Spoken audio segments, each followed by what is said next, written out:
De retour sur le plateau d'À travers champs, c'est l'heure de l'interview politique maintenant. Bonjour Clara Ceccarelli et bonjour à vous Danielle Simonet. Bonjour. Porte-parole de Jean-Luc Mélenchon. Alors avant de commencer cette interview, eh bien Clara va faire votre portrait.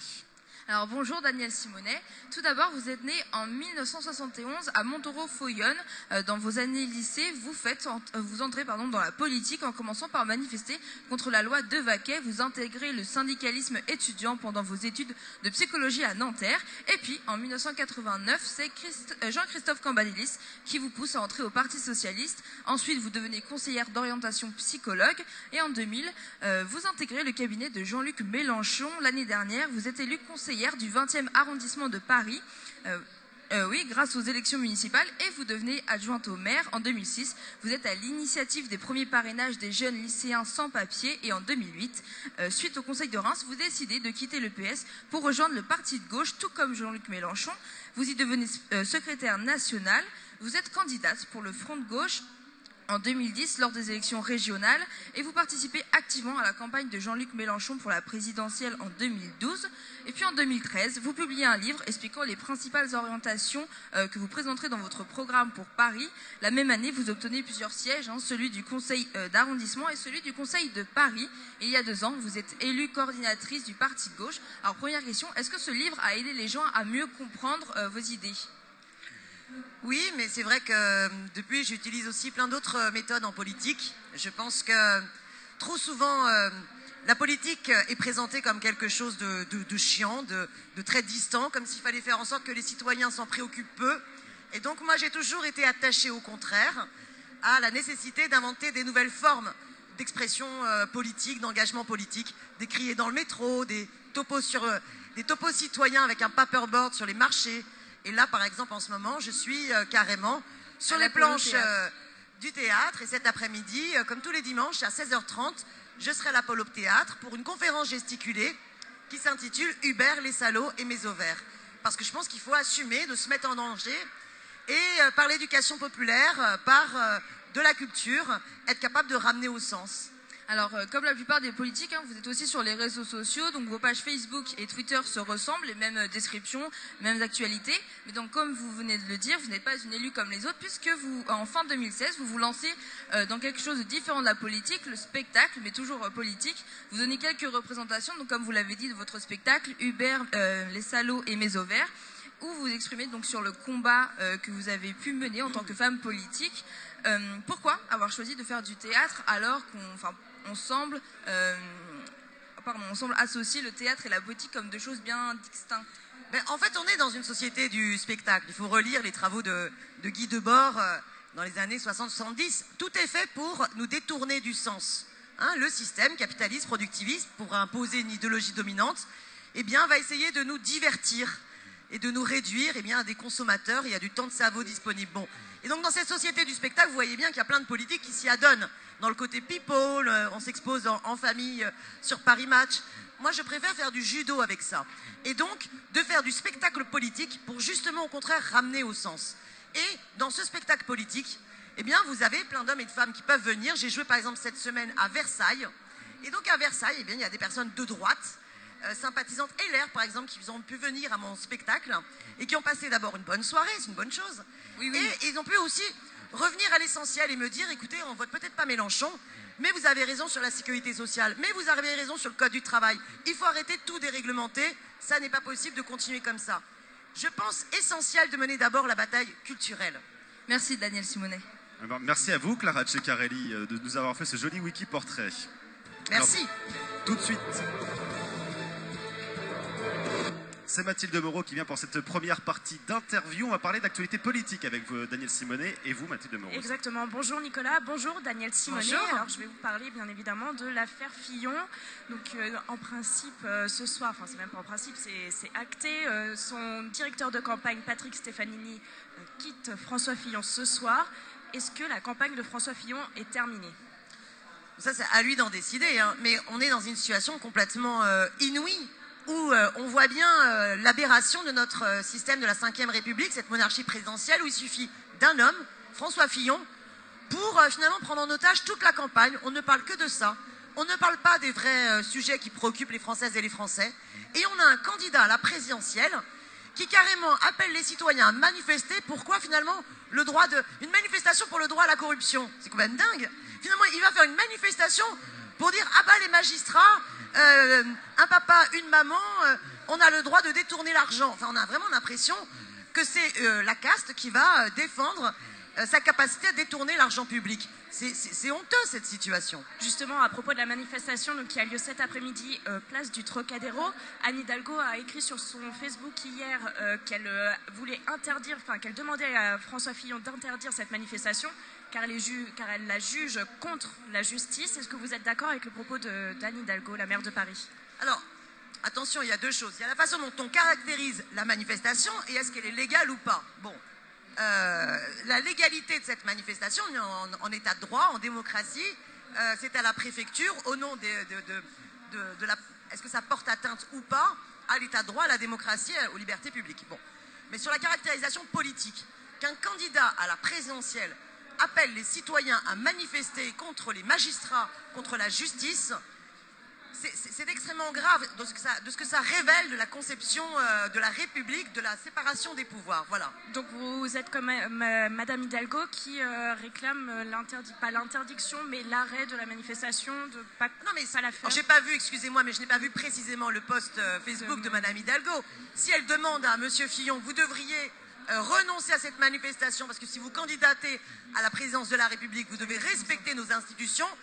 Je suis tout à fait d'accord. Est-ce qu'il s'agit maintenant de demander à François Hollande, à M. Cazeneuve d'interdire la manifestation? C'est un autre débat. Il y a également une manifestation place de la République donc contre la corruption des candidats à l'élection présidentielle. Est-ce que vous y participerez ou sinon est-ce que vous la soutenez? J'ai déjà participé à d'autres rassemblements qu'il y a pu y avoir les semaines précédentes contre la corruption en politique. Moi, j'appellerai à manifester le 18 mars à l'initiative de Jean-Luc Mélenchon et de la France Insoumise, la grande marche pour la 6e République. C'est extrêmement important que nous soyons le plus nombreux à cette marche pour la 6e République, parce qu'on voit bien que nos institutions sont en crise totale et qu'il faut tourner la page de ce régime de la monarchie présidentielle de la 5e République et permettre au peuple de redéfinir les règles du jeu. Jean-Luc Mélenchon est le seul candidat à l'élection présidentielle qui propose de convoquer la Constituante, c'est-à-dire une assemblée dont le rôle sera de redéfinir justement le texte de la Constitution. Et donc vous soutenez la manifestation qui a lieu cet après-midi ou pas du tout? Donc place de la République, je rappelle, qui est contre cette corruption. Oui, j'ai déjà participé. Donc là, j'ai pas regardé précisément sur celle-là. Voilà. Moi, je joue cet après-midi au théâtre, donc je sais que je ne pourrai pas y être. Voilà. Il y a également Marine Le Pen qui refuse d'être entendue par la justice dans le but. Oui, j'ai vu d'ailleurs que le Front National avait quelque part exprimé son soutien et sa solidarité avec M. Fillon. Donc on voit que l'alliance des corrompus fonctionne bien. Madame Marine Le Pen est une délinquante qui a déjà été condamnée par la justice. Là, elle ne veut carrément pas se présenter devant les juges. Son parti est quand même professionnel dans le détournement d'argent public de fait. Tous ses comptes de campagne ont été retoqués. On est sur un nombre d'affaires incalculable sur le Front National. Je trouve ça totalement hallucinant. Les Français risquent de ne pas aller voter en avril et mai prochain. C'est regrettable avec toutes ces affaires. Ils en ont marre de la politique, des hommes et des femmes en politique. Comment on peut redonner confiance aux Français en la politique? Nous avons un slogan depuis le début, c'est « Je vote, il dégage ». Parce qu'il faut bien comprendre qu'il y a un lien entre la logique de corruption de la 5e République et la logique oligarchique où finalement vous avez une collusion d'intérêts, de pouvoir entre ceux qui dirigent dans le monde politique, dans le monde économique et dans le monde médiatique. C'est pas étonnant si ceux qui prétendaient lutter contre l'évasion fiscale, comme ils procèdent de l'évasion fiscale, ils se gavent, ils ne s'attaquent pas à l'évasion fiscale. Si on veut véritablement une politique de rupture, qui crée de l'emploi, qui redistribue les richesses, qui prenne en compte l'urgence écologique, eh bien il faut changer les règles du jeu pour que ce ne soient pas les mêmes qui se gavent sur la tête du peuple. Merci. Merci à vous, Mathilde Moreau. Alors tout de suite, c'est Martin Jury, puisqu'on va arrêter un petit peu aussi de parler de toutes ces affaires politiques et du fond des programmes des candidats. C'est quand même intéressant à chaque fois. Eh bien, Martin Jury, il arrive sur ce plateau, voilà. Il va nous parler du programme sur l'agriculture de Jean-Luc Mélenchon. Et oui, bonjour Daniel Simonet. Bonjour. Avant de détailler ce programme agricole de la France Insoumise, on va parler de Jean-Luc Mélenchon qui n'a pas voulu se rendre ici, porte de Versailles, au Salon de l'Agriculture. Pourquoi? Alors, en fait, à chaque campagne électorale, c'est le passage obligé de tous les candidats qui ne se préoccupent absolument pas de l'agriculture le reste de l'année. Jean-Luc Mélenchon, lui, eh bien, il va régulièrement dans les territoires parler de la question de l'agriculture et de l'agriculture paysanne. Et d'ailleurs, nous avons travaillé toute une journée spécifique sur la question écologique et sur la question agricole le week-end dernier. Il y a ce livret, L'avenir en commun pour une agriculture écologique et paysanne, qui a été l'objet d'un travail collectif pendant plusieurs mois et qui permet d'approfondir le programme de Jean-Luc Mélenchon à ce sujet. Bien sûr, il y a quand même une délégation de la France Insoumise qui est venue plusieurs jours sur ce salon. Mais il faut comprendre quelle est la nature de ce salon. La nature de ce salon, quand vous regardez tous les grands stands, c'est quand même énormément un salon de l'agrobusiness et de l'agriculture intensive, productiviste. Il y a aussi des agriculteurs bio, on va recevoir dans quelques instants. Vous avez la Confédération paysanne, vous avez quelques stands alternatifs, mais on est quand même beaucoup plus sur une certaine conception. Et la petite messe obligatoire où les candidats viennent, font 50 photos devant les caméras pour finalement pas vraiment traiter du fond, n'a pas été le choix de Jean-Luc Mélenchon, qui a préféré aller sur le terrain, là où les agriculteurs, par ailleurs, les paysans souffrent. Vous savez que les paysans sont victimes du suicide 3 fois plus nombreux que le reste de la population. Voilà. On est dans une situation de paupérisation, de précarité, et une précarité qui est due au deal de l'agrobusiness, de ceux qui financent et qui dirigent et qui s'en mettent plein les poches dans ce salon. Alors vous avez ramené justement ce livret du programme agricole de Jean-Luc Mélenchon, un programme en matière agricole très ambitieux, avec notamment la création de 300 000 emplois agricoles. Pourtant, le nombre d'exploitations ne cesse de diminuer, les terres agricoles aussi. La France a perdu plus de 3 millions d'agriculteurs ces 50 dernières années. Ce secteur agricole a vraiment besoin de 300 000 emplois. Oui, parce qu'en fait, l'idée, c'est de changer complètement la logique du système. Il faut sortir de la logique agricole productiviste, où vous avez une concentration et une spécialisation. Dans telle région, on va produire telle chose, dans telle autre région, telle autre chose. Et il n'y a que les énormes, méga, gigantesques structures qui sont dans l'intensif, qui s'en sortent. Et quand vous êtes dans l'intensif, ça veut dire que vous utilisez des pesticides, vous utilisez des OGM, vous bousillez aussi les terres, alors que l'agriculture paysanne et bio, en petites unités géographiques, oui. Non seulement respectent l'environnement, mais contribuent au contraire à défendre et à protéger notre environnement et à nous permettre d'avoir une alimentation saine et bio dans nos assiettes. Aujourd'hui, le problème, c'est que toute la logique libérale, et qui plus est libérale européenne de libre-échange, impose l'encouragement au développement du modèle productiviste et qui tue et écrase les petites structures. Mais cette agriculture biologique qui se porte plutôt bien, c'est vrai, elle représente que 5% des terres agricoles. Oui, parce qu'aujourd'hui, faire changer d'échelle pour pouvoir nourrir 66 millions de Français, c'est possible? Oui, parce qu'en fait, aujourd'hui, on n'est que dans un système dual, tel que l'ont voulu les socialistes, qui était de dire, on a le modèle intensif, productiviste d'un côté, et puis on va avoir un petit modèle bio de l'autre côté.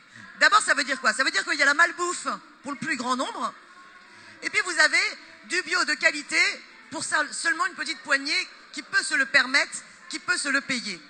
Et si par contre, on défend au contraire une relocalisation, une réorientation des politiques, mais surtout pas simplement des aides aux agriculteurs, mais faire en sorte que les producteurs soient rémunérés correctement le juste prix.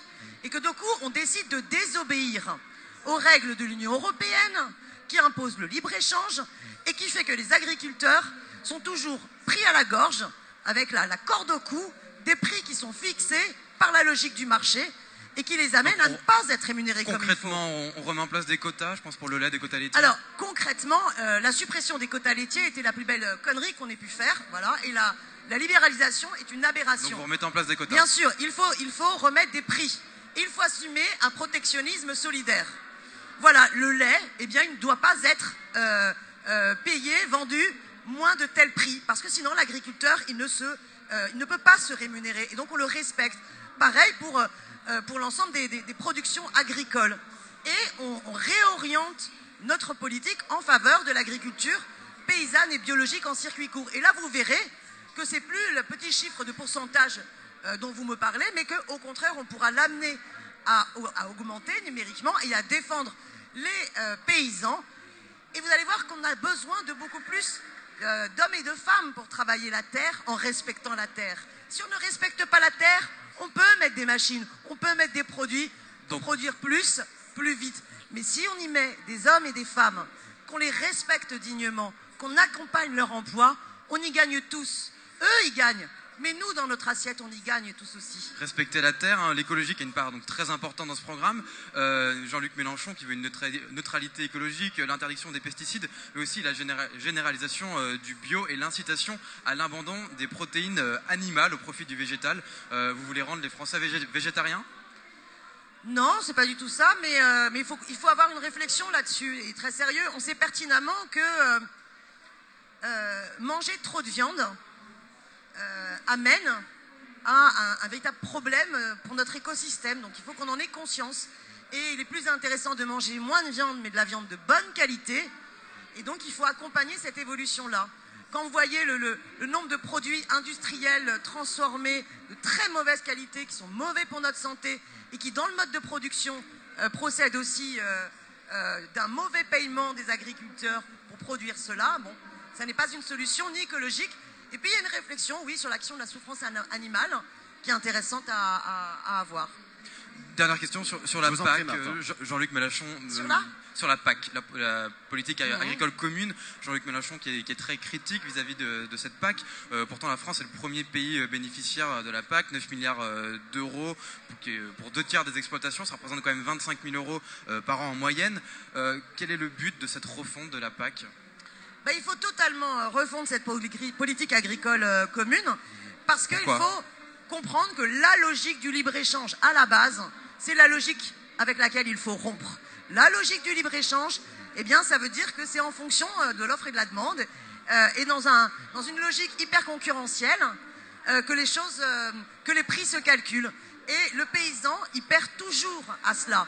Mais la qualité dans nos assiettes, il perd toujours à cela. Et même la souveraineté alimentaire des autres pays amis, ils perdent toujours à cause de cela. Je vous donne un exemple. Vous prenez le nombre de poulets, par exemple, produits. On en produit trop. Les paysans sont mal payés. Et du coup, on va exporter plein de poulets congelés dans certains pays d'Afrique à des prix complètement cassés, et qui font que dans ces pays d'Afrique, la souveraineté alimentaire n'est plus possible. Et qu'on a complètement affamé un certain nombre de pays d'Afrique. C'est juste cet exemple-là. Et qui conduit par la suite, après, à des mouvements de flux migratoires contraints. Vous voyez la logique. Si, au contraire, vous mettez en place un protectionnisme solidaire pour encourager justement la relocalisation, nous produisons ce dont nous avons besoin et nous insistons sur la qualité pour toutes et tous et le respect de notre environnement. Eh bien, vous refaites au contraire un circuit beaucoup plus de protection à la fois vis-à-vis de la rémunération, la juste rémunération des paysans, et la qualité de notre alimentation. Et également de la protection animale. Jouent un rôle essentiel dans la qualité de notre environnement. Merci beaucoup, Daniel Simonet. Merci à vous, Martin Juret. Vous allez rester quelques instants avec nous puisqu'on accueille tout de suite l'éleveur de films. Merci surtout à vous, Daniel Simonet, d'avoir accepté notre invitation. Merci de votre invitation. On vous souhaite une très bonne continuation pour la suite de cette campagne présidentielle qui est quand même assez sportive pour cette édition 2017. Nous continuons. Merci. Au revoir à vous.